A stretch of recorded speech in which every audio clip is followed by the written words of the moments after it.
उठाऊ ये देवा उठाऊ सुतला भइले छव मास होना।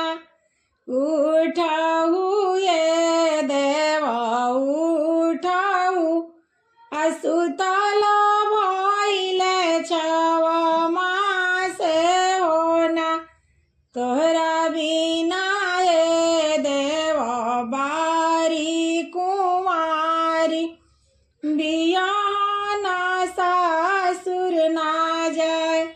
तोहरा बिना ये देवा बारी कुमारी बियाना सासुर ना जाए।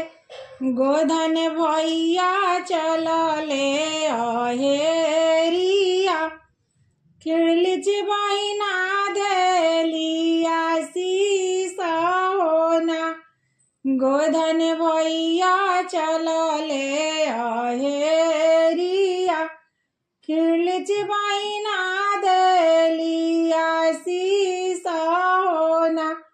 भैया के बाढ़ो सिर पगिया भौजा के बाढ़ो सिर सेंदूर होना। भैया के बाढ़ो सिर पगिया भौजा के बाढ़ो सिर सेंदूर होना। सतदीप भैया चलले अहेरिया किटू दीदी दिहाली आशीषा होना।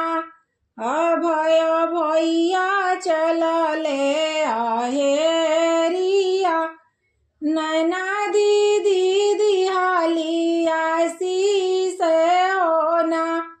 सागर भैया चलले अहेरिया दीक्षा बहिनी देली आशीष होना।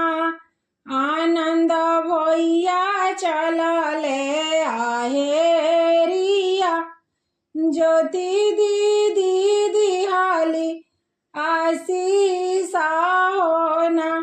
राहुल भैया चलले अहेरिया लक्ष्मी दीदी दिहाली आशीष होना। आयुष भैया चलले अहेरिया प्रीति दीदी दिहाली आशीष होना। आरुष भैया चलले अहेरिया प्रीति दीदी दिहाली आशीष होना। राजा भैया चलले अहेरिया दीक्षा दीदी दिहाली आशीष होना। भैया के बाढ़ो सिर पगिया भौजा के बाढ़ो सिर सेंदूर होना। भैया के बाढ़ो सिर पगिया भौजा के बाढ़ो सिर से